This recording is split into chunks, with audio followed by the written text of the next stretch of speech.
క్రీస్తునందు ప్రియ సహోదరి సహోదరులారా, మరొకసారి మన మధ్యలో బ్రదర్ జాన్ జీవరత్నం గారు, సిస్టర్ మిరియం గారు ఉన్నారు. ఎప్పటిలాగానే సిస్టర్ మిరియం గారు ఫస్ట్ మనకు వచ్చి చిన్న ఉపోద్ఘాతం ఇచ్చి ప్రార్థన చేసిన తర్వాత బ్రదర్ జాన్ జీవరత్నం గారు మనకు వాక్యం పరిచయం చేస్తారు. మనం ముందుగా సిస్టర్ మిరియం గారిని ఆహ్వానిద్దాము. Miriam sister, please sister.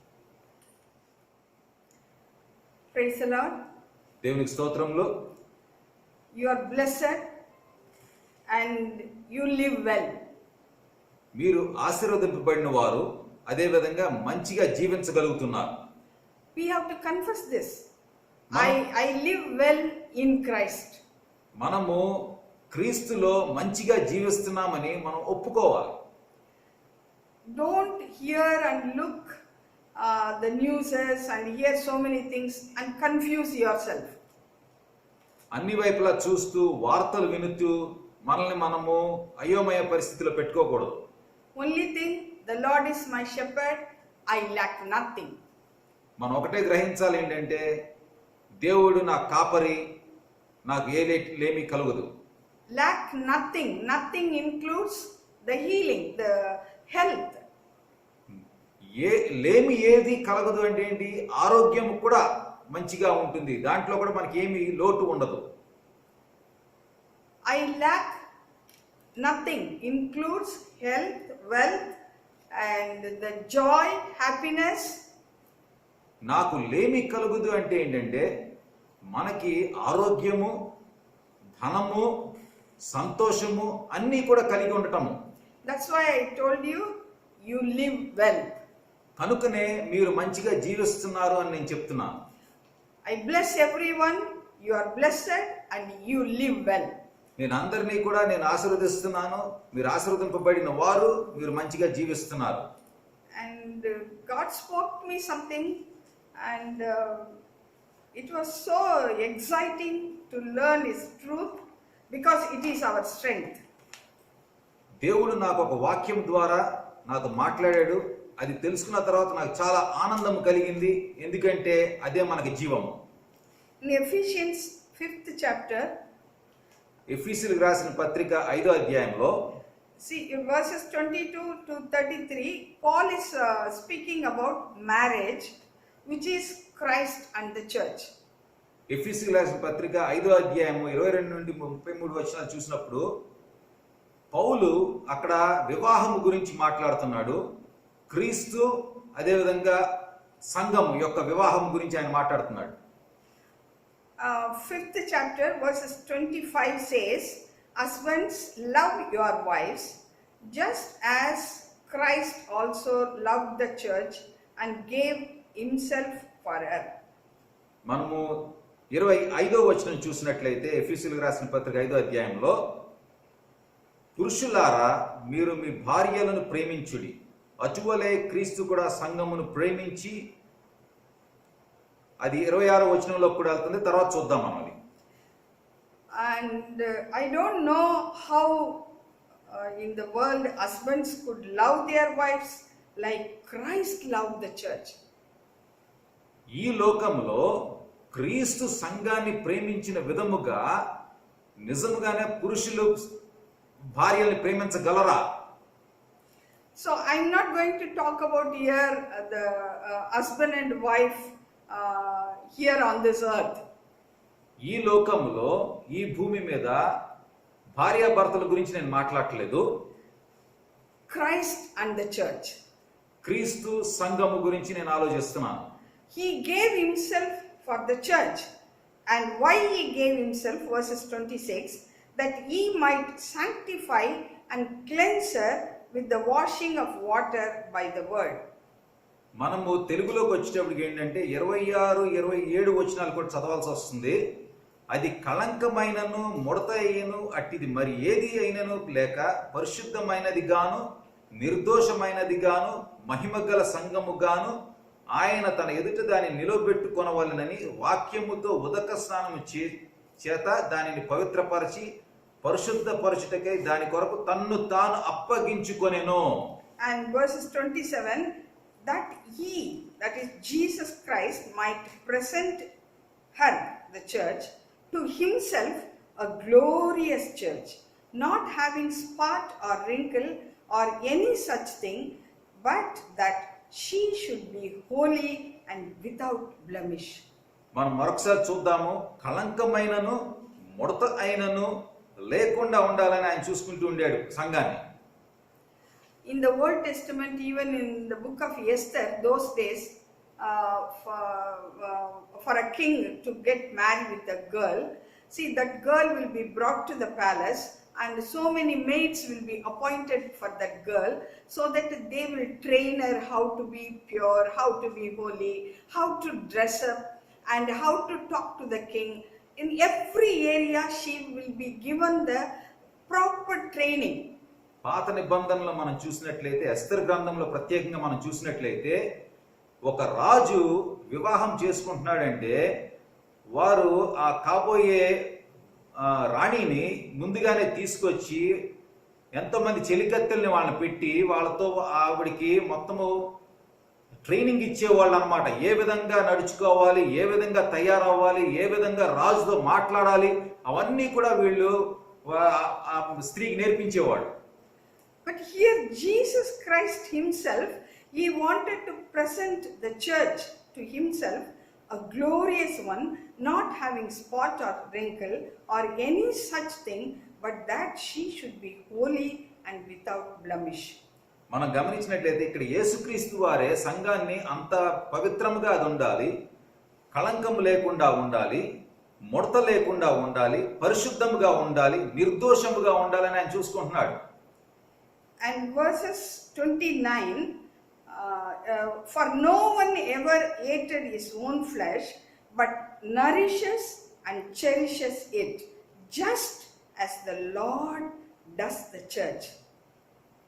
Verses మనము 29. 29 చూద్దాము. తన శరీరమును ద్వేషించిన వాడెవడనూ లేడు గాని ప్రతివాడును దానిని పోషించి సంరక్షించుకొనును. But I'm talking about Jesus and the church. See, Jesus nourishes and cherishes the church. That's what the word says. Just as the Lord does the church. Lord is doing that. He is nourishing and cherishing. మనము 30వ వచనం కూడా చూస్తే మనకు correct గా అది అర్థమవుతుంది. దాని యొక్క కంటిన్యూషన్ 30 చూద్దాము. మనం క్రీస్తు శరీరమునకు అవయవములై ఉన్నాము గనుక అలాగే క్రీస్తు కూడా సంఘమును పోషించి సంరక్షించుచున్నాడు. So nourishes means he is nourishing. He is giving us healthy food. ఇక్కడ పోషించడం అంటే ఏంటి? మనకి మంచిగా బలము వచ్చే ఆహారము, మనకు పోషకకరమైన ఆహారాన్ని, అలాంటి బలము కూర్చే ఆహారాన్ని ఇచ్చి మనల్ని పోషిస్తున్నాడు. What is that healthy food? The word of God. మరి అలాంటి పోషణ ఏంటిది? దేవుని యొక్క వాక్యమే. See how he is nourishing. God told me, John's Gospel 6:57, he who feeds on me will live because of me. ఏ విధంగా ఆయన పోషిస్తున్నాడు అనేది మనము యోహాను సువార్త 6వ అధ్యాయంలో మనకు కనపడుతుంది. 6వ అధ్యాయం 57వ వచనం చూద్దాం మనము. యోహాను సువార్త 6వ అధ్యాయం 57వ వచనంలో దేవుడు మనల్ని ఏ విధంగా పోషిస్తున్నాడో మనకు తెలుస్తుంది. నేను తండ్రి మూలముగా జీవించుచున్నట్టే నన్ను తినువాడును నా మూలముగా జీవించును. As we feed on his word, in order the bride to be cleansed day by day, when we feed on his word, he will speak to us, he will reveal the mystery from the word of God. That's how we are being nourished. అక్కడ మనం గమనించినట్లయితే మనం ఏ విధంగా పరిశుద్ధములవుతున్నాము, ఏ విధంగా పోషణ పొందుతున్నాం. మనము ప్రతిరోజు మనం వాక్యము చదువుతూ ప్రతిరోజు ఆ వాక్యము ద్వారా పోషణ పొందుతుంటే మనము ఆయనలో కూడా ఎదగలుగుతున్నాము. ఆ విధంగా పోషణ పొందుతున్నాం మనం. The Lord nourishes and cherishes the bride, the church, by cleansing her by the word of God.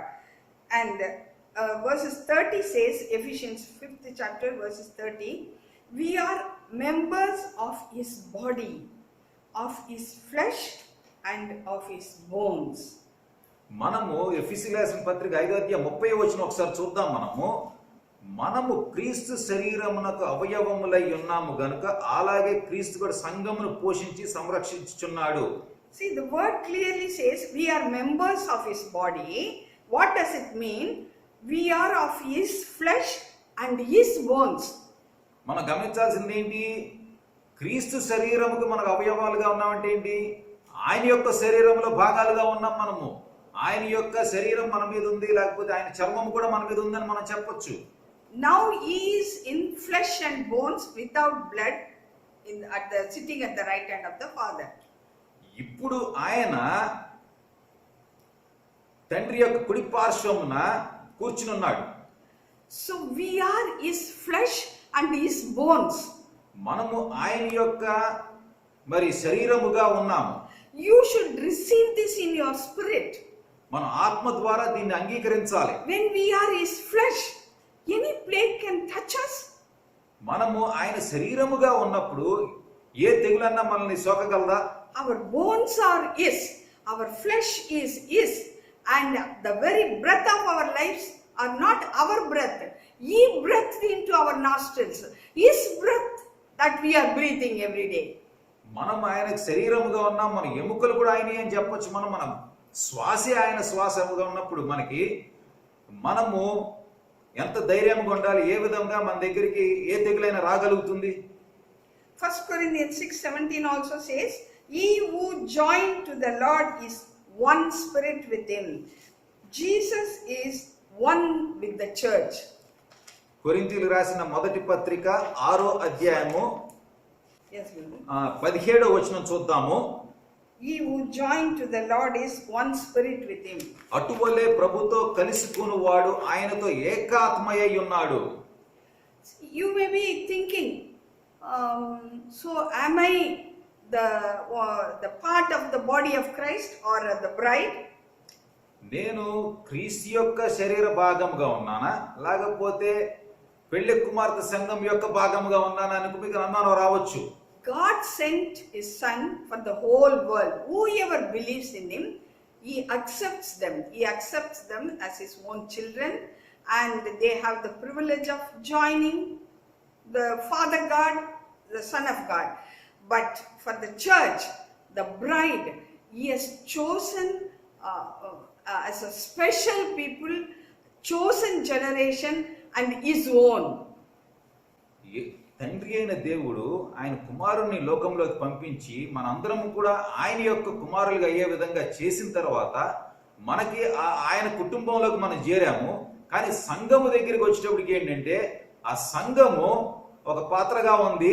ఆ సంఘము కోసము ఆయన ఆ పెళ్లి కుమార్తె సంఘముగా మనం చెప్తున్నాం. Now we have to check whether we are the part of the bride or the body of Christ, or we are in the common group. మనము యేసు యొక్క శరీరములో ఉన్నామా, సంఘములో ఉన్నామా, లేకపోతే మామూలు జన సమూహంలో ఉన్నామా మనం అర్థం చేసుకోవాలి. How you can recognize? అది ఎలా తెలుసుకోగలం మనము? When we are nourished by his word, who is being cherished? The Lord Jesus Christ is being cherished. See, we feed our children. They eat happily and they say, "Mama, good, very tasty." So we feel happy. Same way, when we feed on the word, Jesus is helping us to understand, and he reveals himself. He reveals the mystery, and when we receive the truth like a food to our soul, and he is being cherished in our lives.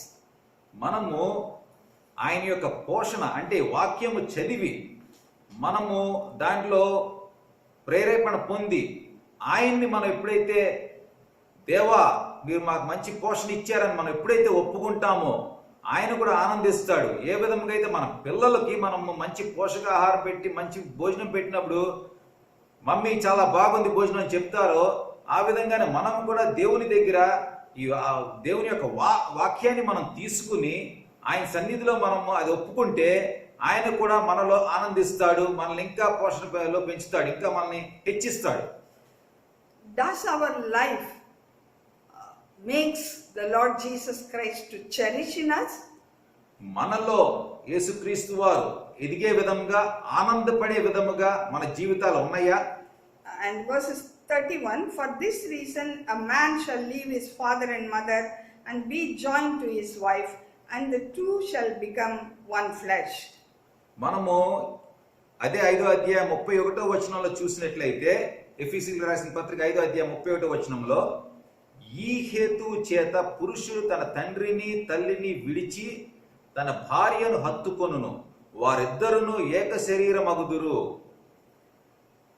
This, now God is telling me that Jesus Christ left his father and he acquired the human flesh and bones, and even now he is in the same body to receive his bride. He did not join with his father as before. మనం ఇది చదివితే నాకు ఇప్పుడు అర్థమైంది ఏంటంటే, యేసుక్రీస్తు వారు కూడా తండ్రిని వదిలిపెట్టి ఇక్కడికి వచ్చి ఆయన సంఘము కోసం, ఆయన యొక్క మరి పెళ్లి కూతురు సంఘము కోసం ఆయన ఇక్కడికి వచ్చి శరీరధారి అయ్యి సంఘాన్ని ప్రేమించి, ఇప్పుడు కూడా ఆయన అక్కడ తండ్రి దగ్గర ఉన్నాడు, కుడి పార్శ్వన ఉన్నాడు, కానీ తండ్రితో ఇంకా కలవలేదు ఆయన. మనం అది గమనించినట్లయితే, with that body he will come. When he comes, we will be like him. ఆయన ఆ శరీరముతోనే మళ్ళీ వచ్చినప్పుడు మనం ఆయన లాగానే అవుతాం. How? Without any spot, wrinkle, and will be holy, without blemish, and with the same body, and we will join with Jesus Christ. ఏ విధముగా కళంకమైనను ముడత అయినను లేకుండా, నిందైనను లేకుండా మనము పరిశుద్ధులుగా ఆయన సన్నిధికి మనం ఆయనలో కలవగలుగుతాం. This body of Christ, how Jesus Christ earned, like how God made Adam to sleep and took the side bone, in the same way when the soldier pierced the side of Jesus Christ, the blood and the water came out. From that side his bride was chosen. ఏ విధముగా అయితే ఆదామును నిద్రపుచ్చి దేవుడు ఆ కుడివైపు నుండి పక్కటెముక నుండి తీసుకున్నాడో, అవన్ తయారు చేశాడు, అదే విధముగా మనం గమనించినట్లయితే యేసుక్రీస్తు వారిని కూడా అక్కడ సిలువ వేసినప్పుడు, ఇక్కడ కత్తితో పొడిచి చూసినప్పుడు ఏ ఎముకైనా విరగలేదు, నీరు రక్తం బయటికి ప్రవహించింది. ఆ ప్రదేశము నుండే సంఘము కూడా వస్తుంది. And Ephesians 1:23 says, the church which is his body, the church which is his body, the fullness of God, who fills all in all. మన ఎఫెసీయులకు రాసిన పత్రిక 1వ అధ్యాయం 23వ వచనం చూసినట్లయితే, ఆ సంఘము ఆయన శరీరము, సమస్తమును పూర్తిగా నింపుచున్న వాని సంపూర్ణత అయి ఉన్నది. God himself, Father God, fills all in all, the body of Jesus Christ. Fullness, he fills to the full. దేవుడే యేసుక్రీస్తు వారి యొక్క సంఘాన్ని, లేకపోతే ఈ పెళ్లి కూతురు సంఘాన్ని పరిపూర్ణముగా నింపుతాడు, పూర్తిగా నింపుతాడు, నిండుగా చేస్తాడు. Only the bride is the fullness of God. పెళ్లి కూతురు మాత్రమే సంపూర్ణముగా మనం చూస్తున్నాము. See, in this turbulent situation or troubled period, what God is telling you and me, that we are his own, his flesh, his bone. We are one with him. He is waiting for us. He is nourishing us day by day. Are we eating? Are we eating with him what he gives to us? Or just we are neglecting? Some children will say, I don't like, I don't want. Are we like that? Or are we really eating, feeding on the word of the living God, so that we could be nourished in every area, soul, spirit and body? మనము ఈ పరిస్థితుల్లో, చూస్తున్న పరిస్థితుల్లో ఉన్నప్పుడు మనము దేవుని యొక్క వాక్యములో పోషించబడుతున్నామా లేదా? కొంతమంది పిల్లలు ఏమైనా పెట్టినా సరే తినమంటూ ఉంటారు. ఆ విధంగా తినకుండా, ఆ విధంగా ఈ పోషణ పొందకుండా మీరు వెళ్ళిపోతున్నారా? లేకపోతే దేవుని యొక్క వాక్యము నుండి పోషణ పొంది మనము ఇంకా ఎదుగుతున్నామా? Yes, I trust Jesus. I go to church. I go to prayer meeting. Okay, that is enough. Children of God, don't have a satisfaction with that. See, we have to become his body, the bride. He is waiting for that. He is waiting to come and receive his bride, in which you and me should be part of that bride. For that every day, how 3 times meal we have for our body. This should be more than 3 times. We should feed, and he will nourish you. He will nourish you in your soul, in your spirit, in your body, without any spot. Where is the place for plague? మనము సంఘానికి వెళ్తున్నాము, prayer మీటింగ్స్కి వెళ్తున్నాము, church attend అవుతున్నాము, ఇలా అనుకుని సరిపెట్టుకుంటే సరిపోదు. మనము ఏ విధంగా అయితే 3 పూటలా భోజనం చేస్తున్నామో ఆ విధముగానే అంతకన్నా ఎక్కువగా మనము దేవుని యొక్క వాక్యాన్ని మనం అర్థం చేసుకుని చదివి దాని ద్వారా మనం పోషణ పొందాలి. See, the girl who is going to get married to a king, she is so well protected in the palace. Nothing and nobody can see her even. How much more the bride of Jesus Christ will be protected? రాజుతో వివాహం కాబోయే ఆ పెళ్లి కూతుర్ని, కాబోయే రాణిని ఏ విధంగా భద్రపరుస్తారు మీకు తెలుసు కదా. ఎవరు కూడా చూడలేరు. ఆ విధముగా ఉన్నప్పుడు సంఘముగా మనము పెళ్లి కూతురు సంఘముగా అవుతున్నప్పుడు మనల్ని కూడా అంతే భద్రంగా దేవుడు ఉంచుతున్నప్పుడు మనకేంటి ఇంక భయము? So let us feed on the word of God more, so that he will nourish you and me.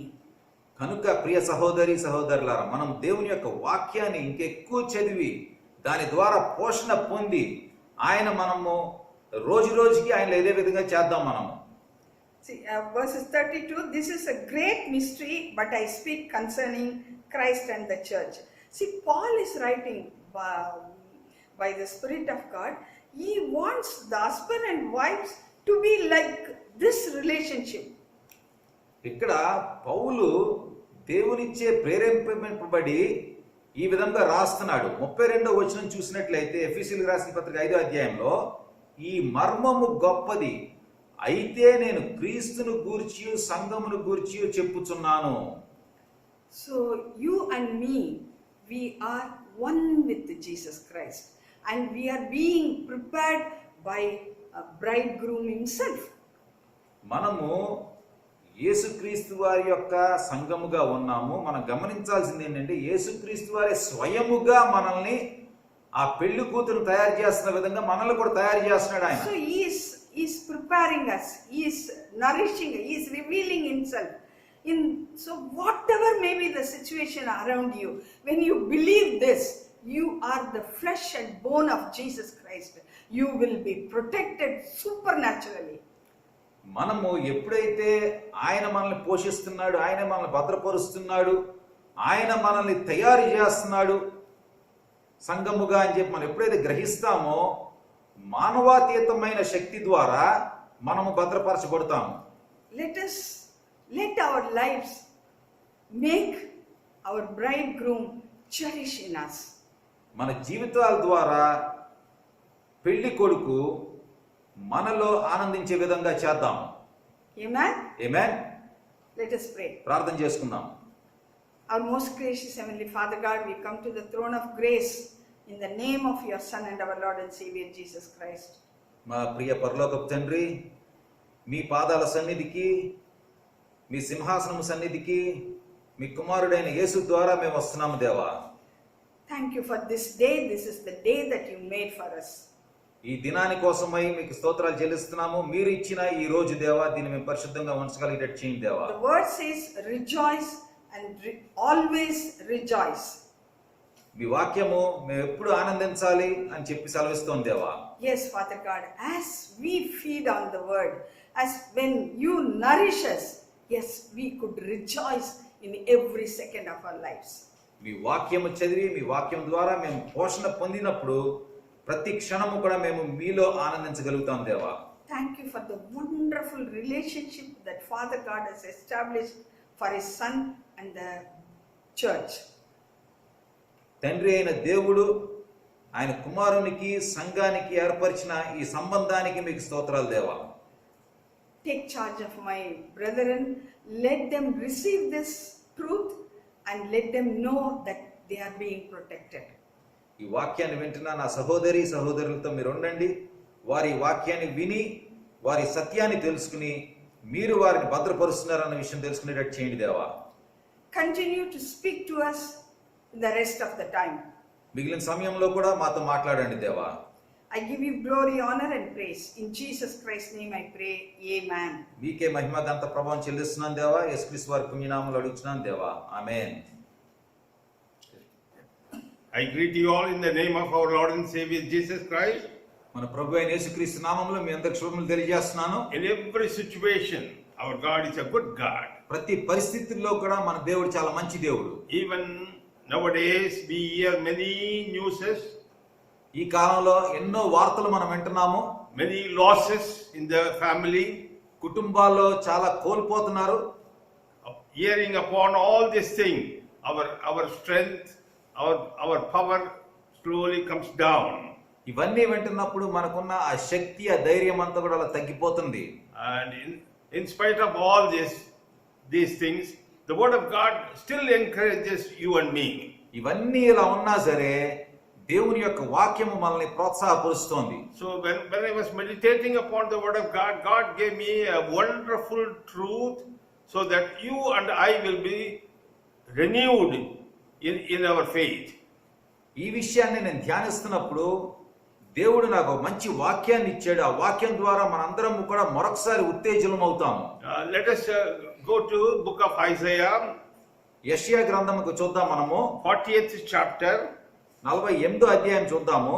and verses 29.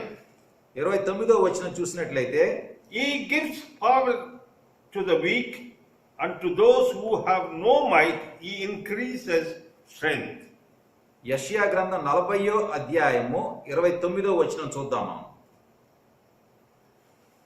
సొమ్మసిల్లిన వారికి బలమిచ్చువాడు ఆయనే, శక్తిహీనులకు బలాభివృద్ధి కలుగజేయువాడు ఆయనే. See, it's a very comforting, soothing word for me. ఇది చాలా నెమ్మది కలుగజేసే, ఆహ్లాదము కలుగజేసే వాక్యము. In time, we come down in our faith, in our strength. కాలం గడిచే కొద్దీ అప్పుడప్పుడు మన విశ్వాసము సన్నగిల్లుతుంది, మన శక్తి కూడా తగ్గుతూ ఉంటది. But the word of God strengthens you and me by this promise. I took it as a promise. కానీ దేవుని యొక్క వాక్యము ఈ మాట ద్వారా మనల్ని హెచ్చరిస్తోంది.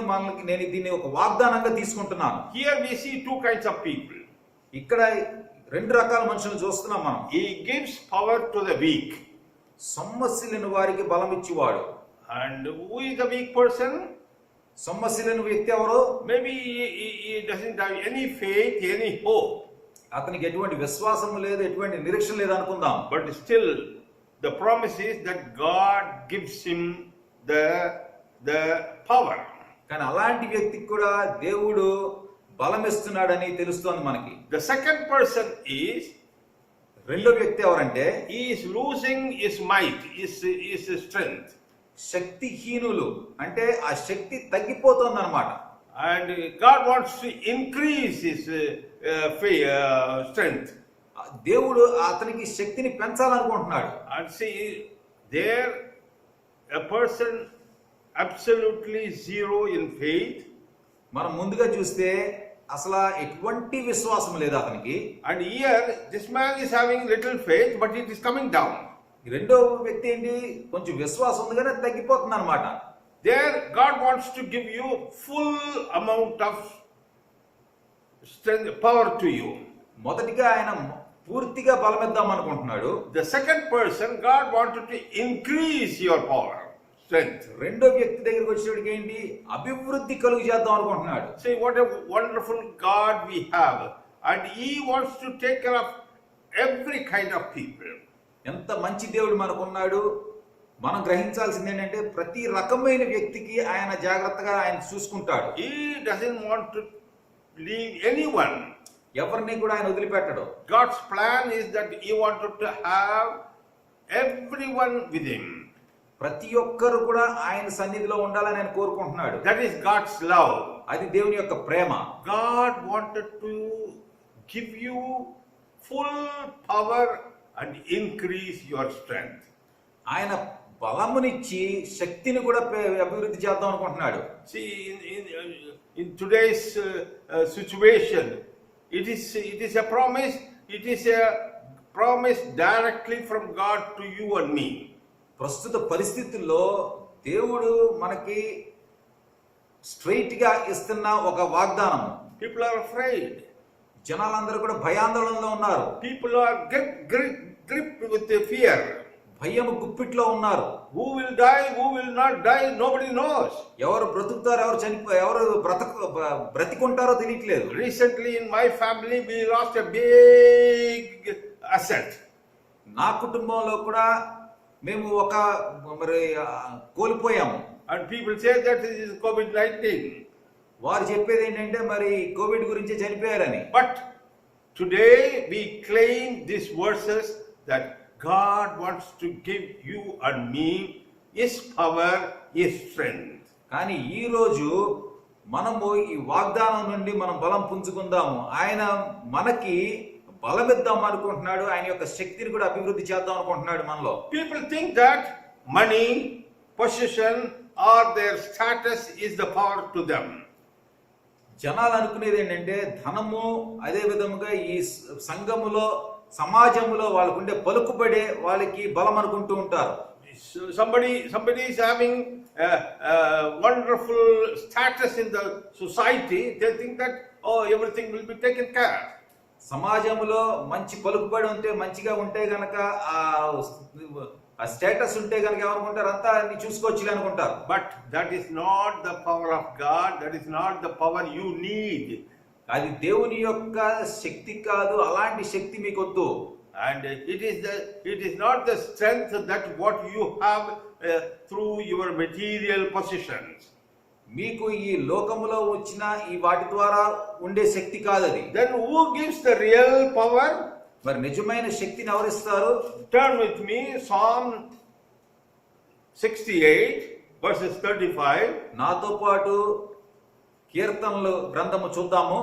O God, you are more awesome than your holy places. The God of Israel is He who gives strength and power to His people. మనం 68వ కీర్తన 35వ వచనం చూద్దాము. తన పరిశుద్ధ స్థలములలో దేవుడు భీకరుడు, ఇజ్రాయేలు దేవుడే తన ప్రజలకు బల పరాక్రమములు అనుగ్రహించుచున్నాడు. The word of God is very clear. Who gives the power to you and me? ఆయన ఎవరికి ఆయన యొక్క బలాన్ని ఇస్తున్నాడు? God of Israel. ఇజ్రాయేలు దేవుడే అని ఉంది చూడండి. Our Father in heaven. పరలోకములో ఉన్న మన తండ్రి. Whatever the power you need, whatever the strength you need, only He can give to you. నీకు కావాల్సిన బలము, నీకు కావాల్సిన శక్తిని ఆయన ఒక్కడే ఇవ్వగలుగుతాడు. Depend upon this God alone. ఈ దేవుని మీద మాత్రమే మీరు ఆధారపడండి. If you rely upon this God, your power will be always unlimited. మీరు ఈ దేవుని మీద ఆధారపడితే మీ శక్తి ఎప్పటికీ పోదు, ఎప్పుడు ఉంటుంది. Your strength will be keep on increasing. మీ శక్తి అభివృద్ధి పొందుతూ ఉంటుంది. How can you test whether you have the power of God or strength of God? మీకు దేవుని యొక్క శక్తి ఉందని మీరు ఎలా తెలుసుకోగలరు? Turn with me Psalm 29. నాతో పాటు 29వ కీర్తన చూడండి. Verses 11. 11వ వచనము. The Lord will give strength to His people. The Lord will bless His people with peace. 29వ కీర్తన 11వ వచనం చూద్దాం మనము. యెహోవా తన ప్రజలకు బలమును అనుగ్రహించును, యెహోవా తన ప్రజలకు సమాధానము కలుగజేసి వారిని ఆశీర్వదించును. People always think that I have power. చాలా మంది అందరూ మనుషులు అనుకునేది నాకు శక్తి ఉంది, I can fight with anybody, everybody. ఎవరితో అన్నా సరే నేను పోటాడగలను అనుకుంటారు. Nobody can face me because I have power. ఎవరో కూడా నన్ను ఎదిరించలేరు ఎందుకంటే నాకు శక్తి ఉంది అనుకుంటారు. If you fight with somebody, do you think that the peace will be there in your midst? మీరు ఎవరితో కొట్లాడితే మధ్యలో మీకు సమాధానం ఉంటుందా? When you fight with somebody, first of all you lose your peace.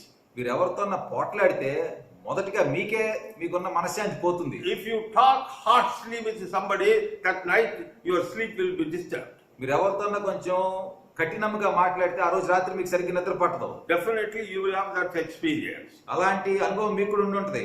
The man who, whether you are fighting rightfully or wrongfully, first of all, your peace will be disturbed. మీరు మంచి కోసము చేసినా చెడు కోసం చేసినా సరే ముందుగా జరిగేది ఏంటంటే మీకు ఆ శాంతి అనేది కోల్పోతారు. Here the word of God says that if God gives you the power, if God gives you his strength, the peace of God will be there. ఇక్కడ దేవుని వాక్యం సెలవిస్తుంది, ఆయన ప్రజలుగా ఆయన బలం అనుగ్రహించినప్పుడు ఏమవుతుంది, ఆయన యొక్క సమాధానం మనకు వస్తుంది. God will bless his people with peace.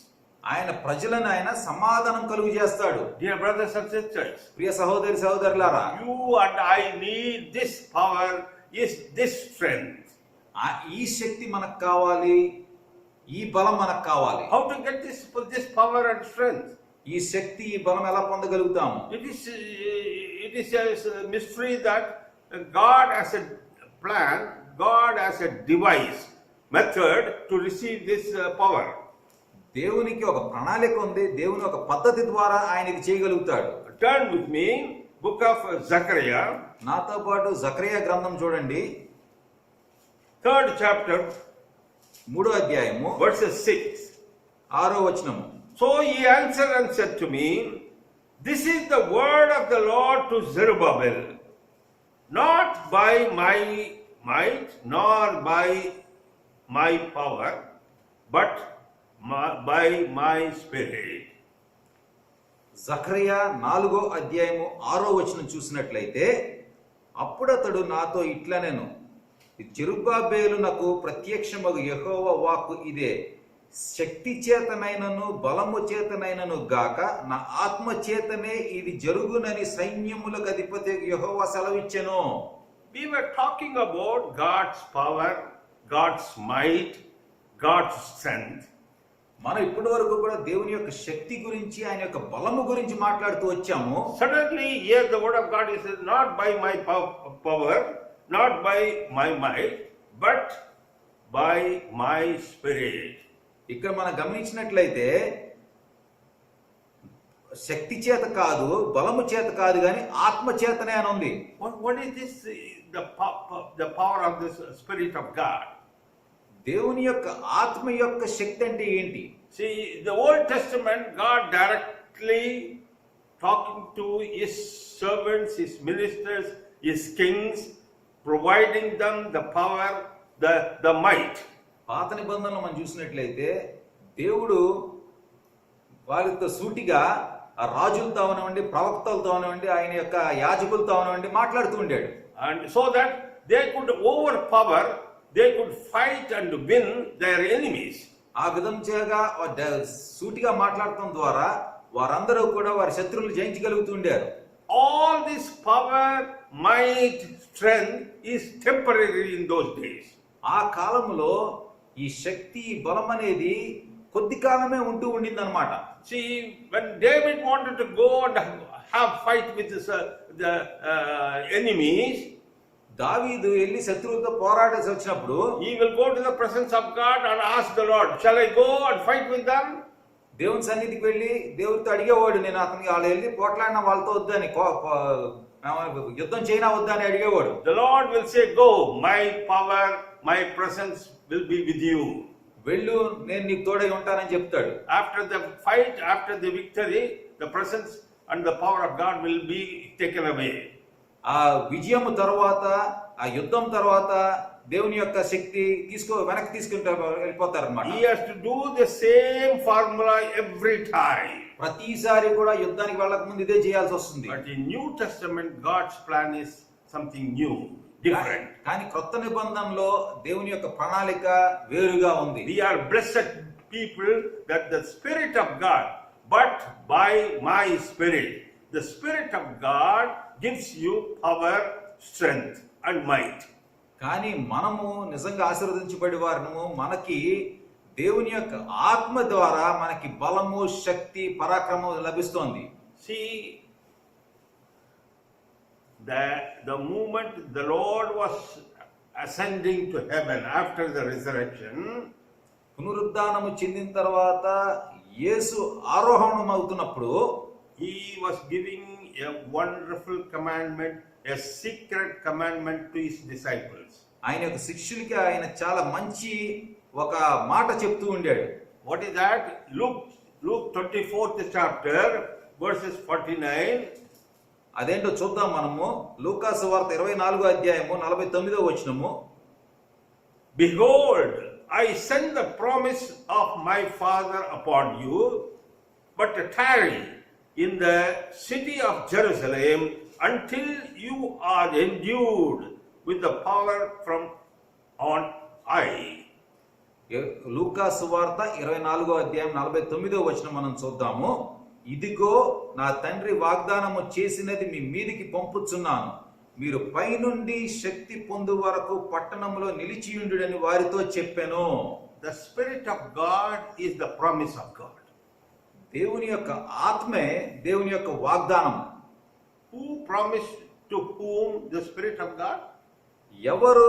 ఎవరికి ఈ దేవుని యొక్క ఆత్మ గురించి వాగ్దానం ఇచ్చారు? Father God promised to his Son Jesus Christ that I will spare my Spirit to your children, your people, your believers. తండ్రి అయిన దేవుడు కుమారుడైన యేసుకి ఇచ్చిన వాగ్దానం ఏంటంటే, నీ యొక్క శిష్యులకి, నీ యొక్క పిల్లలకి ఈ పరిశుద్ధాత్మ ఇస్తానని చెప్తున్నాడు ఆయన. Hallelujah! Hallelujah. Say, what a wonderful gift God has given to you and me. ఎంత మంచి బహుమానాన్ని దేవుడు మీకు నాకు ఇచ్చాడు. This Spirit of God will come and rest upon, abide with us all the time. ఈ దేవుని యొక్క ఈ ఆత్మ మన దగ్గరికి వచ్చి మన మధ్యలో ఉండి మనతో ఎల్లప్పుడూ ఉంటుంది. How do you know that he is with you all the time? అనుక్షణము మనతో ఉన్నాడని మీకు ఎలా తెలుస్తుంది? Here the word of God clearly says, tarry in the city of Jerusalem until you are endued with the power from on high. మీరు పైనుండి శక్తి పొందు వరకు పట్టణములో నిలిచియుండుడని వారితో చెప్పాను. What do you mean by endued? మరి అక్కడ ఉండమని ఎందుకు చెప్తున్నారు చూస్తున్నాం మనము. Another translation says clothed with the power from above. ఇక్కడ పొందు వరకు అని ఉంది. కొన్ని తర్జుమాల్లో అయితే మరి ధరించుకొని అని ఉంది. That is the one wonderful word. See, you are clothed with the power of God. దేవుని యొక్క శక్తితో మీరు ధరించబడి ఉన్నారు. And when you go out without cloth, people will call you a naked man. మీరు దుస్తులు లేకుండా బయటికి వెళ్తే మీరు దిగంబర్ అంటారు అందరూ. God's plan is that you have to be clothed with the power of God, the Spirit of God. దేవుని యొక్క ప్రణాళిక ఏంటంటే మనందరము కూడా దేవుని యొక్క శక్తి చేత దేవుని యొక్క ఆత్మను కూడా ధరించుకుని ఉండాలి మనం. When you are clothed with a particular dress, మీరు ఒక మంచి దుస్తులు వేసుకుంటే people can identify, oh, this brother is having a white shirt. ఈ సహోదరుడు తెల్ల చొక్కా వేసుకున్నాడని చెప్పగలుగుతారు. This sister is having a wonderful maroon color saree. మంచి మెరూన్ కలర్ చీర కట్టుకున్నారా సహోదరి అని చెప్పగలుగుతారు. Here the word of God is telling that you are clothed with the power of God. ఇక్కడ మనం చూసినట్లయితే ఏంటి, దేవుని యొక్క శక్తి చేత మీరు పొందబడి ఉన్నారు, లేకపోతే ధరించుకుని ఉన్నారు. Somebody sees you, ఎవరైనా మిమ్మల్ని చూసినప్పుడు they see your cloth. వారు మీ యొక్క దుస్తుల్ని చూస్తారు. Your cloth is nothing but the power of God. మీ దుస్తులేంటి? దేవుని యొక్క శక్తే. The promised power of God you are wearing. వాగ్దానము పొందిన దేవుని యొక్క శక్తిని మీరు ధరించుకుని ఉన్నారు. The devil sees you, అపవాది చూసి, COVID-19 sees you, ఈ మహమ్మారి కోవిడ్ కూడా చూస్తే they see your cloth. మీరు ధరించుకుని ఉన్న మీ దుస్తులను చూస్తారు. The power of Almighty God is around you. సర్వశక్తి దేవుడి యొక్క శక్తి మీ చుట్టూతా ఉంది. Anybody can come near to you? మీ దగ్గరికి ఎవరైనా రాగలుగుతారా? Nobody can come near to you. ఎవరు మీ దగ్గరికి రాలేరు. Because you are well protected. ఎందుకంటే మీరు చక్కగా భద్రపరిచి ఉన్నారు. Any vaccine, whether it is COVID shield or any vaccine, is more than any vaccine. అది కోవిడ్ వ్యాక్సిన్ అవనివ్వండి, కోవిషీల్డ్ అవనివ్వండి, లేదా ఇంకోటి అవనివ్వండి, ఇంకోటి దానికన్నా బలమైనది దేవుని యొక్క ఆ శక్తి, the power of God. దేవుని యొక్క శక్తి. See, again, we will go to Acts 1:8. అపోస్తల కార్యములు 1వ అధ్యాయం చూద్దాం మనము 8వ వచనము. Acts 1:8 says that, but you shall receive power when the Holy Spirit has come upon you, and you shall be witness to me in Jerusalem and in all Judea, Samaria, unto the end of the earth. మనము అపోస్తల కార్యములు 1వ అధ్యాయం 8వ వచనం చూసినట్లయితే, అయినను పరిశుద్ధాత్మ మీ మీదకి వచ్చినప్పుడు మీరు శక్తి నొందెదరు గనుక మీరు యెరూషలేములోను యూదయ సమరయ దేశముల యంతటను భూదిగంతముల వరకును. This is the promise of God. This is the commandment of God, that you shall receive the Spirit of God. దేవుడు ఇస్తున్న ఈ వాగ్దానము, దేవుడు ఇస్తున్న మాట ఏంటి? మనము పరిశుద్ధాత్మని పొందుతాము. When the Holy Spirit has come upon you, you shall be receiving power. పరిశుద్ధాత్మ మీ మీదకి వచ్చినప్పుడు మీరు శక్తి నొందెదరు. What kind of power they are talking about here? ఇక్కడ ఎలాంటి శక్తి గురించి మాట్లాడుతున్నారు? People are afraid of Holy Spirit. పరిశుద్ధాత్మ అంటే కూడా జనాలు భయపడతారు. People think that Holy Spirit is nothing but shouting hallelujah. చాలా మంది అనుకునేది ఏంటంటే పరిశుద్ధాత్మ అంటే హల్లెలూయా అని అరవటం అనుకుంటారు. People are thinking that Holy Spirit is talking in tongues which nobody can understand. కొంతమంది అనుకునేది పరిశుద్ధాత్మ అంటే భాషలో మాట్లాడుతూ అనుకుంటారు. That is not the truth at all. అది సత్యము కాదు. Holy Spirit is the power from God. పరిశుద్ధాత్మ అంటే ఏంటి? దేవుని దగ్గర నుండి మనకు వస్తున్న శక్తి. You will receive that power. ఆ శక్తిని మీరు పొందుతారు. You will be a witness unto you. మీరు ఒక సాక్ష్యముగా ఉంటారు. What is witness? సాక్ష్యం అంటే ఏంటి? A witness is giving the true statement what's happening. సాక్ష్యం అంటే ఎవరు? జరిగిన దాన్ని ఉన్నట్టుగా చెప్పే వ్యక్తి. In the court there are two witnesses. మరి ఎక్కడైనా మనం చూసినట్లయితే కోర్టులో ఇద్దరు సాక్షులు ఉంటారు. One is true witness. ఒకడేమో నిజంగా సత్యం చెప్పే సాక్ష్యం ఉంటాడు. The other one is false witness. ఇంకొకటి ఎవరంటే అబద్ధం చెప్పే సాక్ష్యం. And which witness will be taken by the judge? మరి ఆ జడ్జి ఎవరిది సాక్ష్యం వింటాడు? Definitely judge is sitting there to find out which witness is true. ఇప్పుడు జడ్జికి అక్కడ కూర్చున్నప్పుడు న్యాయాధిపతికి ఎవరు నిజం చెప్తున్నారో గ్రహించగలుగుతాడు. Now you have received the power of God. మీరు ఇప్పుడు దేవుని యొక్క శక్తిని పొందారు. And you have to give a witness to the Almighty God and the people who are watching at you. మీరు సర్వశక్తి దేవునికి మిమ్మల్ని చూస్తున్న ప్రతి ఒక్కరికి కూడా మీరు సాక్ష్యం ఇవ్వాలి. My duty is I have to test the truth that I have received the power of God. నా పని ఏంటి? నేను దేవుని యొక్క శక్తిని పొందానా అని చెప్పి మనం తెలుసుకోవాలి. And Acts 3rd chapter we see a wonderful witness. అపోస్తల కార్యం 3వ అధ్యాయంలో మనం అది చూస్తున్నాం, మంచి సాక్ష్యాన్ని చూస్తున్నాం. Here John and Peter, ఇక్కడ యోహాను పేతురు 9th hour, that is 3 o'clock, they go to church, the temple to worship the Lord. 3 గంటల ఆ సమయంలో వారు ఆలయానికి దేవుణ్ణి ఆరాధించడానికి వెళ్తాం చూస్తున్నాము. That is the practice of the custom of the Jewish people. యూదుల యొక్క మరి పద్ధతి అది, ఆచారం అది. And they have fixed the time to worship the Lord and go to church, go to temple. ఆలయానికి వెళ్ళటానికి ఒక ప్రత్యేకమైన సమయము కేటాయించబడి ఉంది. 3rd chapter verses 2 we see a wonderful illustration of a man. అపోస్తల కార్యం 3వ అధ్యాయం 2వ వచనములో మంచి అక్కడ మనకి చెప్తున్నారు. Yes, and a certain man lame from his mother's womb was carried, whom they laid daily at the gate of the temple which is called Beautiful. మనము 2వ వచనం చూసినట్లయితే పుట్టినది మొదలుకొని కుంటివాడైన ఒక మనుష్యుడు మోసుకొని పోబడుచుండెను. వాడు దేవాలయములోనికి వెళ్ళు వారిని భిక్షమడుగుటకు కొందరు ప్రతిదినము వానిని శృంగారమును దేవాలయపు ద్వారమునొద్ద ఉంచి వచ్చిరి.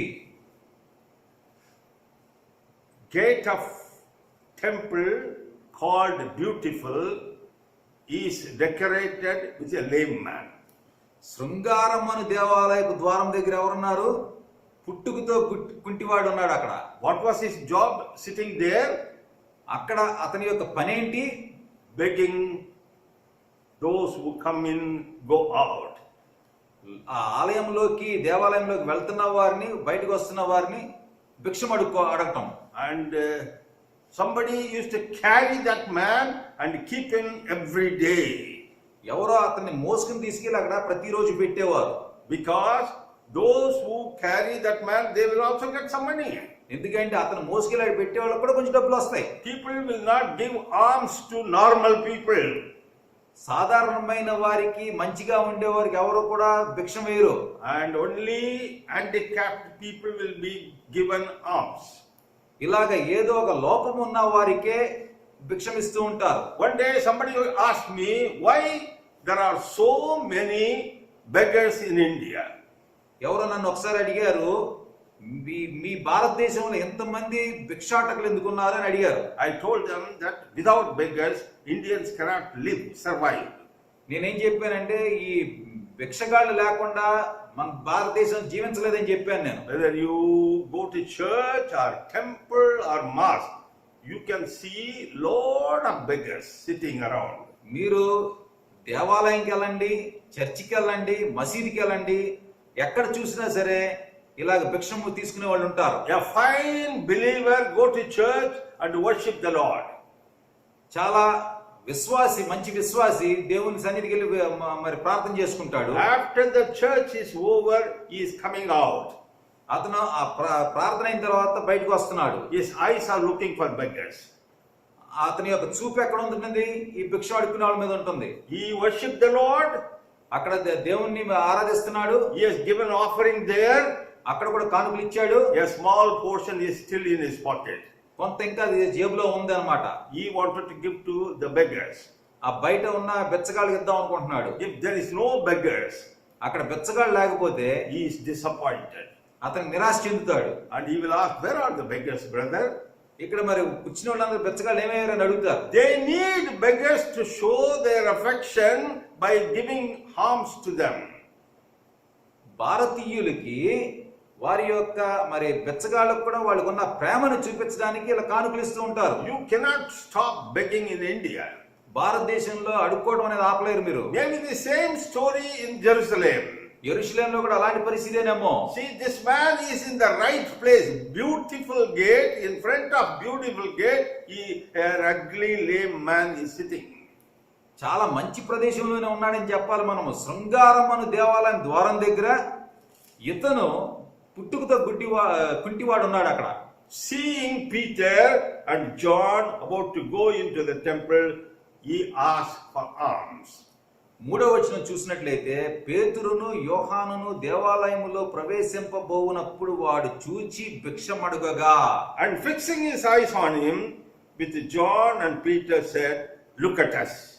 4వ వచనం చూడండి. పేతురును యోహానును వానిని తేరి చూచి మా తట్టు చూడుమనిరి. And this man said, oh, these people are special people. I think I may get a big alms from these people. మరి అతను చూసి ఏమనుకుంటుంటే వీళ్ళు ఎవరో ప్రత్యేకమైన మనుషులై ఉంటారు, నాకు ఎక్కువ మరి భిక్షం దొరుకుతుంది అనుకుని ఉంటాడు. When we see beggars, when we wanted to give alms to poor people, we never say, look at me. మనము ఎవరికన్నా మరి ఇలాగా బెచ్చగాళ్ళకి డబ్బులు వేస్తున్నప్పుడు నా వైపు చూడని చెప్పం మనం. And even it is our practice that we give the money to the children and they will go and put it in the tray what the beggars are having. కొన్ని సందర్భాలు ఏంటంటే మనం కూడా వెళ్ళము, మన పిల్లలకి ఇచ్చి వెళ్ళి ఆ దాంట్లో వేయమని చెప్తాం మనం. But here Peter was telling, look at me. కానీ ఇక్కడ చూసినట్లయితే పేతురు యోహాను ఏమన్నారు? వానిని తేరి మా తట్టు చూడమని చెప్తున్నారు. This man started looking at this wonderful man, Peter. వీరు ఆ వ్యక్తి పేతురు వైపు చూస్తూ మొదలు పెట్టాడు. Why this man is asking me to look at him? తన వైపు చూడమని ఎందుకు చెప్తున్నాడు? Peter was trying to convey the witness, the power of God into this man. అలా చూడమని చెప్పడం ద్వారా పేతురు దేవుని యొక్క శక్తిని ఆ వ్యక్తికి తెలియజేద్దాం అనుకుంటున్నాడు. And when he was looking at him, పేతురు వైపు అతను చూస్తున్నప్పుడు Peter was giving a report, a message which is not good to the beggar. పేతురు ఏం చెప్తున్నాడో అది విన్నప్పుడు ఆ బెచ్చగాడికి అంత ఆనందం కలగక ఉండకపోవచ్చు. Silver and gold I do not have. మనం 6వ వచనం చూసినట్లయితే పేతురు వెండి బంగారములు నా యొద్ద లేవు గాని Silver and gold I do not have. వెండి బంగారములు నా దగ్గర లేవు. Why this beggar is looking at Peter? పేతురు వైపు ఎందుకు చూస్తున్నాడు ఈ భిక్షగాడు? He was thinking that he is going to get a huge alms or gift from Peter. పేతురు దగ్గర నుండి చాలా ఎక్కువగా మరి తనకి ఆ భిక్షం దొరుకుతుంది అనుకుంటుండాడు. Peter was telling, silver and gold I don't have. నా దగ్గర వెండి లేదు బంగారం లేదు అంటున్నాడు పేతురు. If Peter was telling silver and gold he doesn't have, and the beggar is also not having silver and gold. అక్కడ గమనించినట్లయితే ఆ భిక్షగాడి దగ్గర కూడా వెండి బంగారాలు లేవు. And Peter is also not having silver and gold. పేతురు దగ్గర కూడా లేవు. But both are equal. అంటే ఒక విధంగా చూస్తే ఇద్దరు సమానులే. Amen. అలా చెప్పచ్చా? But Peter was having something else which the beggar was not having. కానీ పేతురు దగ్గర ఒకటి ఉండింది, అది ఆ భిక్షం తీసుకుంటున్న అతని దగ్గర లేదు. Here the word of God says, but what I do have I give to you. కానీ నాకు కలిగినదే నీకు ఇచ్చుచున్నాను. Who was Peter that time? ఆ సమయంలో పేతురు ఎవరో? You and I know who was Peter. మీకు నాకు తెలుసు పేతురు ఎలాంటి వాడో. Peter was a very, very feeble believer disciple of Jesus Christ. ఒక విధంగా చెప్పాలంటే యేసుక్రీస్తు వారి శిష్యుల్లో అంత బలము లేని, విశ్వాసములో అంత దృఢమైన విశ్వాసి కాదు పేతురు. He denied Jesus 3 times. 3 మార్లు యేసుని తెలియదని చెప్పాడు. He started cursing, giving all sort of verses against Jesus Christ. యేసుక్రీస్తు వారికి విరుద్ధముగా ఎన్నో మాటలు కూడా చెప్తూ ఉండాడు. Even a lady was threatening Peter. I know you were with him. ఒక స్త్రీ కూడా పేతురుని చూసి నేను నిన్ను ఆత్మతో పాటు చూశాను, యేసుతో పాటు చూశానని చెప్తుండింది. Even after the resurrection, he was the one who told all his disciples, let us go to fishing. యేసు పునరుద్ధానం చెందిన తర్వాత కూడా పేతురే మనం వెళ్ళి మళ్ళీ చేపలు పట్టుకుందాం అని చెప్పాడు శిష్యులతో. Such a simple, feeble, unpredictable disciple Peter. ఇలాగా విశ్వాసములో అంత బలము లేని పేతురు ఇక్కడ ఏం చెప్తున్నాడు చూద్దాం. But today, after the Pentecostal day, after receiving the Holy Spirit, the power of God, he is different. కానీ ఈ రోజు పెంతెకోస్తు దినం తర్వాత దేవుని యొక్క ఆత్మ నింపబడిన తర్వాత పేతురు వేరుగా ఉన్నాడు. He has something better than silver and gold. ఇప్పుడు అతనికి వెండి బంగారముల కన్నా విలువైనది మంచిది తన దగ్గర ఉంది. People think that silver and gold, money, dabbu in the bank is their power. చాలా మంది అనుకునేది ఏంటి, వెండి బంగారములు డబ్బులే, ధనమే, బ్యాంక్ లో డబ్బులు ఉంటేనే అదే పవర్ అనుకుంటారు, శక్తి అనుకుంటారు. Peter is telling, I don't want all these things. అవన్నీ నాకు వద్దు అంటున్నాడు పేతురు. I don't want to keep all this material possession in my life. ఇలాంటి ఈ లోకానికి సంబంధించినవన్నీ కూడా నేను పెట్టుకోవాలనుకోవట్లేదు. But I have something full. కానీ నాకు వేరే విధంగా నిండుగా ఉన్నాను నేను. You will receive the power. మీరు ఆ శక్తిని పొందుతారు. When God says that you will receive power, how much power? దేవుడు మీరు శక్తిని పొందుతారంటే ఎంత శక్తిని పొందుతారు? His entire power. ఆయన పూర్ణ శక్తిని మీరు పొందుతారు. See, how can we say that Peter has received the entire power of God? దేవుని యొక్క పరిపూర్ణమైన శక్తిని పేతురు పొందాడని మనం ఎలా చెప్పగలుగుతున్నాము? He gave one command. ఒకే ఒక ఆజ్ఞ ఇచ్చాడు. The lame man, born lame man, immediately rise up and start walking. ఆ ఒకే ఒక ఆజ్ఞ పేతురు ఇచ్చినప్పుడు పుట్టుకతో కుంటివాడైన వ్యక్తి వెంటనే లేచి నడుస్తుండాడు. He was not a lame man because of any accident. ఏదో యాక్సిడెంట్ అవటం ద్వారా అతను కుంటివాడు అవ్వలేదు. He was born lame man. పుట్టుకతో కుంటివాడిగా ఉండాడు. You might have seen this sort of people in the street. మీరు చాలా మందిని రోడ్ల మీద చూసుంటారు. One command, ఒకే ఒక ఆజ్ఞ, powerful command in the name of Jesus Christ. యేసుక్రీస్తు వారి నామములో శక్తివంతమైన ఆజ్ఞ. And he started walking. వెంటనే అతను నడవడం మొదలు పెట్టాడు. What happened that time there? Verse 7, and you took him by the right hand and lifted him up, and immediately his feet and ankle bones received strength. So he leaping up stood and walked, entered the temple with them, walking, leaping and praising God. నేను 6వ వచనము 2వ భాగం నుండి 8వ వచనం వరకు చదువుతున్నాను. నజరేయుడైన యేసుక్రీస్తు నామమున నడువుమని చెప్పి వాని కుడి చేయి పట్టుకొని లేవనెత్తెను. వెంటనే వాని పాదములను చీలమండలములను బలము పొందెను. వాడి దిగ్గున లేచి నిలిచి నడిచెను. నడుచుచు గంతులు వేయుచు దేవుని స్తుతించుచు వారితో కూడా దేవాలయంలోనికి వెళ్ళెను. I like these 3 verses. ఇక్కడ ఈ 3 పదాలు నాకు చాలా ఇష్టము. Walking, leaping and praising God. నడుచుచు గంతులు వేచుతూ స్తుతించుచు. Hallelujah. Hallelujah. When you walk, praise and jumping, people see at you. నడుస్తున్నప్పుడు గంతులేస్తున్నప్పుడు స్తుతిస్తున్నప్పుడు జనాలు చూస్తారు. And verses 9 says, and all the people saw him walking and praising God.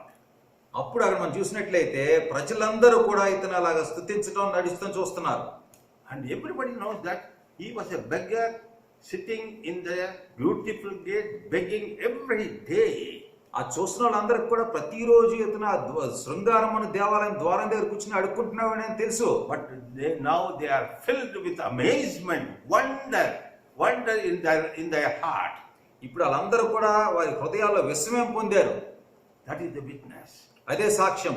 God is looking at your life, whether you are filled with the power of God. మనుషులు దేవుడు కూడా చూస్తున్నది ఏంటంటే మనము ఆయన యొక్క ఆత్మతో నింపబడి ఉన్నామా, శక్తితో నింపబడి ఉన్నామా లేదా. It is the power of God to do certain things.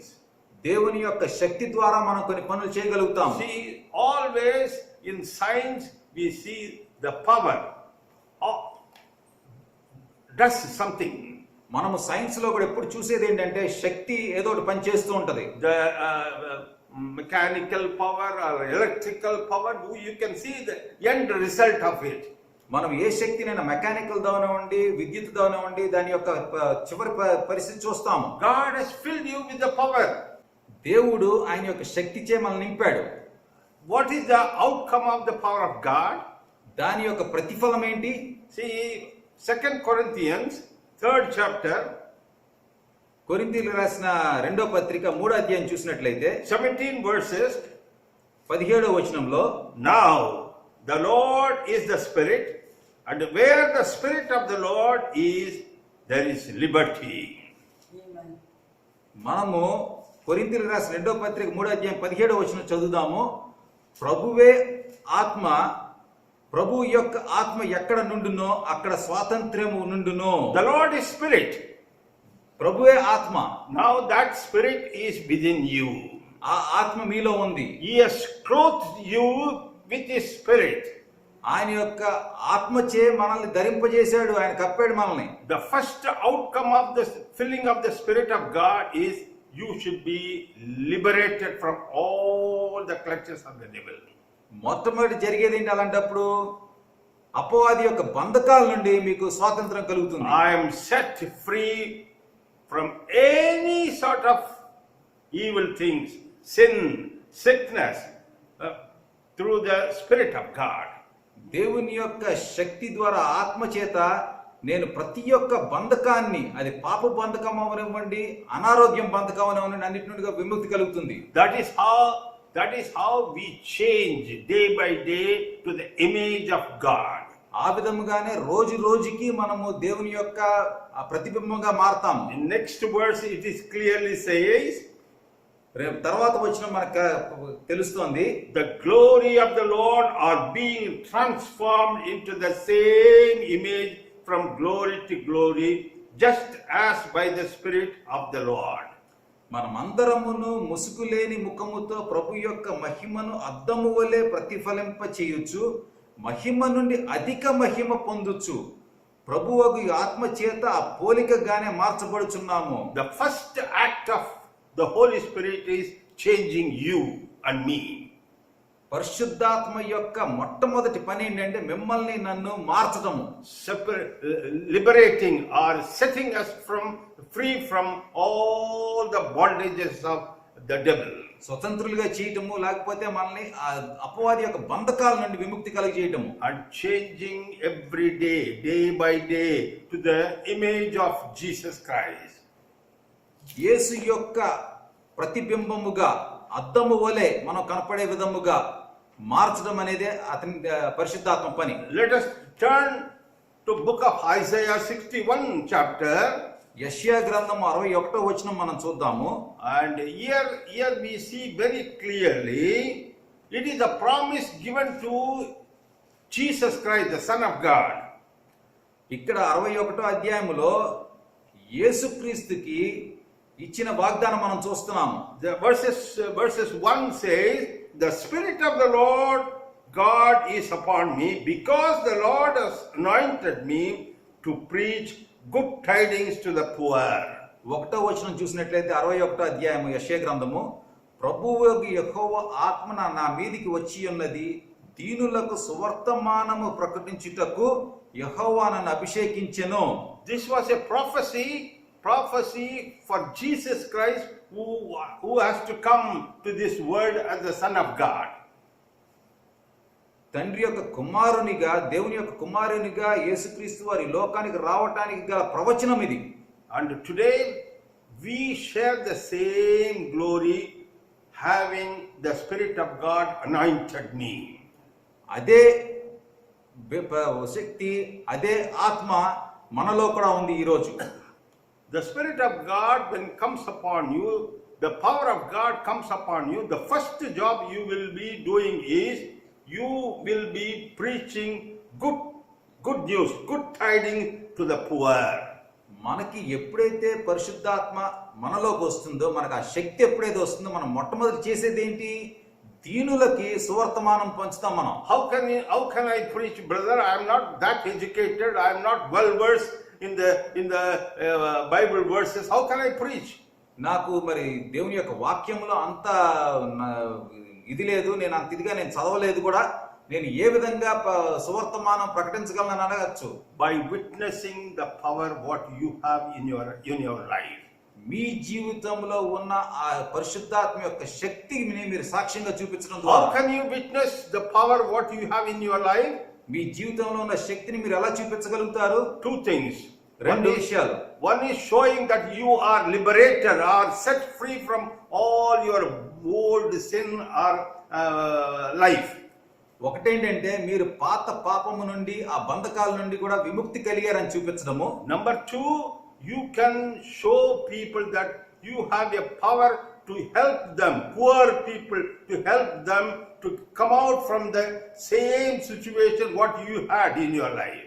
మీ జీవితంలో గతంలో మీరు ఎలాంటి పరిస్థితుల్లో ఉండారో అలాంటి పరిస్థితుల నుండి వేరే వారిని కూడా బయటికి లాగే విధంగా చేయగలుగుతారు. In the following the same verses, number 1, he has sent me to heal the brokenhearted, to proclaim liberty to the captives and opening of the prison to those who are bound, to proclaim acceptable year of the Lord and the day of vengeance of the Lord. మనము ఆ వచనం యొక్క రెండో భాగం నుండి కూడా చూసినట్లయితే నలిగిన హృదయము గల వారిని దృఢపరచుటకును చెరలోనున్న వారికి విడుదలను బంధింపబడిన వారికి విముక్తిని ప్రకటించుటకును. See, these are all the things you can do it, I can do it. ఇవన్నీ కూడా మీరు నేను చేయగలిగే పనులే. To heal the broken hearted. నలిగిన హృదయం వారికి మనము ఓదార్పు ఇవ్వటము. People can come to you and saying, brother, my heart is broken. సహోదరుడా, నా హృదయము మరి విరిగిపోయిందని చెప్తానికి రావచ్చు మీ దగ్గరికి. Immediately you are not going to open his heart and see whether it is broken or not. ఆ వెంటనే ఓపెన్ చేసి మీరు తెరిచి అతని హృదయం విరిగిపోయిందని చూస్తారా? We believe it, we understand, and we started sharing the good news, healing people. అలాగా వారు వచ్చి మన దగ్గర కనుక చెప్తే మనం ఏం చేస్తాము? వెంటనే వారిని ఓదార్చి వారికి సువార్త ప్రకటిస్తాము. Setting them from all their bondages. వారిని కూడా బంధకాల నుండి మనం విడిపించడానికి ప్రయత్నం చేస్తాం. Setting them free from all their prison. వారి చెరసాలలో వారంతరాలు ఉన్న ఆ బంధకాల్లోంచి వారిని విముక్తి కలిగజేయడం, విడుదల చేయడం. And bringing them out so that they can have the beauty of God in their lives.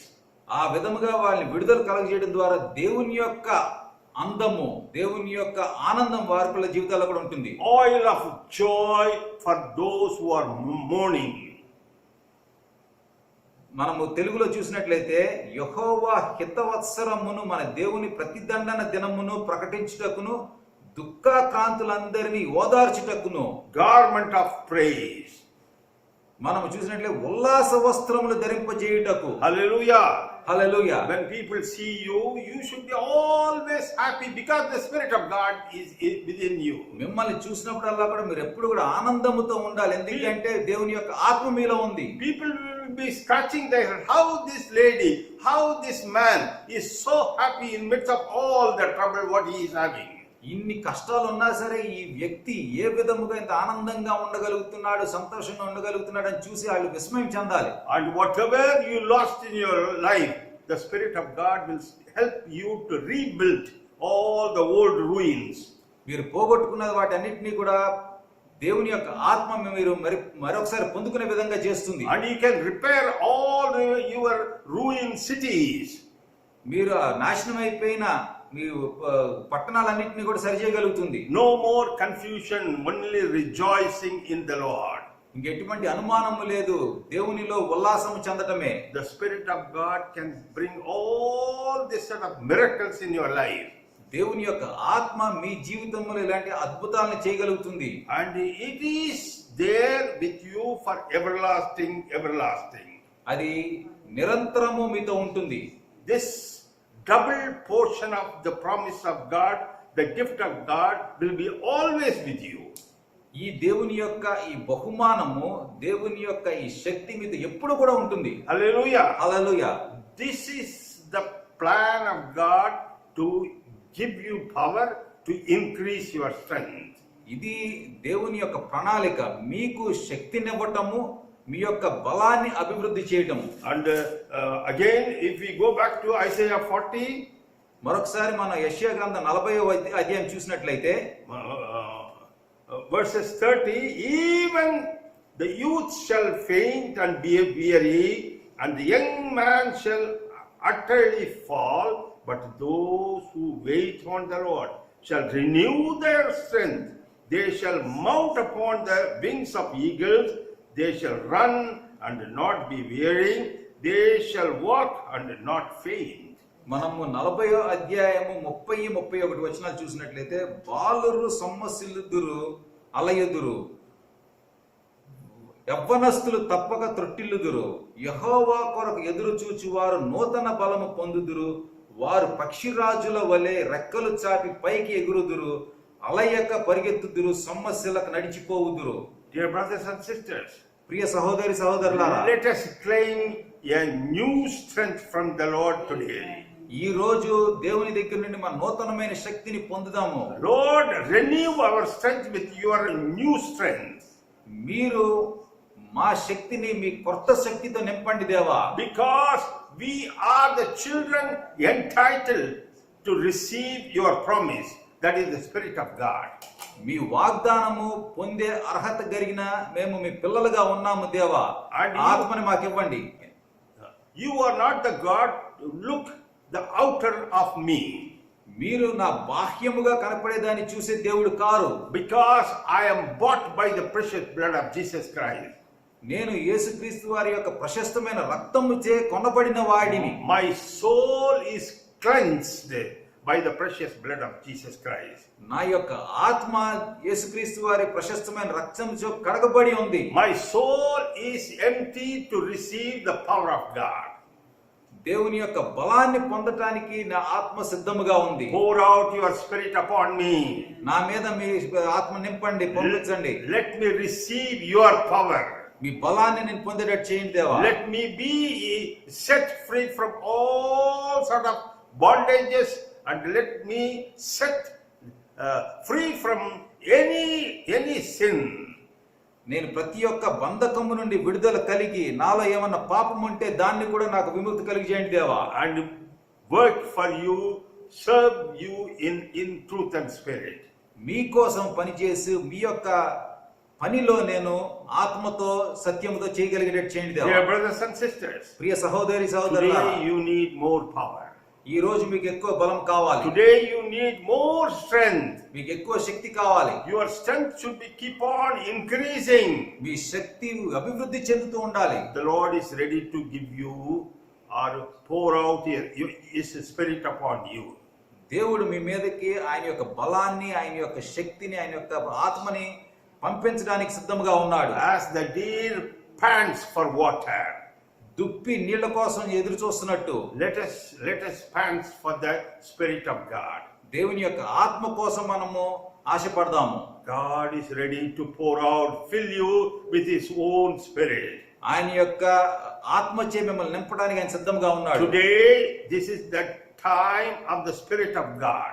ఈ రోజు ఈ సమయము ఆయన యొక్క ఆత్మ మనం పొందే సమయము. Not any might, not any power.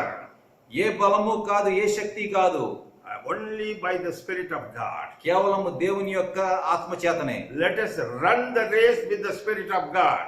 ఈ పందాన్ని దేవుని యొక్క ఆత్మతో పరిగెత్తాం. Let us overcome any sort of evil, including COVID, by the Spirit of God. మనం ప్రతి ఒక్క Evil. చెడు పనిని, చెడు ఆత్మని, కోవిడ్ ని కూడా కలుపుకొని దేవుని యొక్క ఆత్మచే బంధిద్దాం. Hallelujah. Hallelujah. Let us close our eyes and claim this promise. You will receive the power. మనము కళ్ళు మూసుకుని ప్రార్థన చేస్తూ ఈ వాగ్దాన్ని మనము పొందుకుందాం. Heavenly Father, mighty God, thank you for this wonderful power. మా ప్రియ పరలోకపు తండ్రి, ఇలాంటి మంచి బలాన్ని మాకు ఇచ్చినందుకు స్తోత్రములు దేవా. It is the promise of God to His children through His Son Jesus Christ. కుమారుని ద్వారా తండ్రి అయిన దేవుడు ఆయన పిల్లలకి ఇస్తున్న వాగ్దానం ఇది. Father, we need your power. దేవా తండ్రి, మాకు మీ బలం కావాలి. Father, we need your strength. దేవా తండ్రి, మాకు మీ శక్తి కావాలి. Keep on pouring out your strength, your power, and let it be keep on increasing in our life. మీ ఆత్మని మా మీద ఎప్పుడు ప్రవహించ చేయండి దేవా, పంపించండి దేవా. మేము ఆ విధముగా ఎప్పుడు కూడా నూతన శక్తి పొందేటట్టు చేయండి దేవా. I commit my brothers and sisters, including us, Lord, so that your power manifests in our life. మా సహోదరి సహోదరులను, మమ్మల్ని కూడా మేము మీకు సమర్పించుకుంటున్నాం దేవా. ఆ విధముగా మీ ఆత్మచే మమ్మల్ని నింపండి దేవా. Because you have called us to be the overcomers, more than conquerors in the vineyard of Jesus Christ. మీ యొక్క తోటలో మేము మరి విజయవంతులుగా ఉండగలిగేటట్టు చేయండి దేవా. In the name of your Son Jesus Christ, I pray. మీ కుమారుని నామములో అడుగుచున్నాము దేవా. Amen. Amen. Amen. Amen. Thank you brother, thank you sister. చాలా మంచి వాక్యము. మరి పరిశుద్ధాత్మచే మనం నింపబడి ఉండాలి. అప్పుడు మనం చేసే కార్యాలు ఎన్నో మనం తెలుసుకుంటున్నాము. అక్కడ పేతురు యోహాను విషయంలో కూడా మనం చూస్తున్నాము. వారిద్దరూ కూడా ఎంత చేశారో మనకు అక్కడ కనపడుతోంది. సాధారణమైన వ్యక్తి కూడా ఎంత చేయగలిగాడో మనకు తెలుస్తోంది. దేవుడి వాక్యాన్ని దీవించును గాక.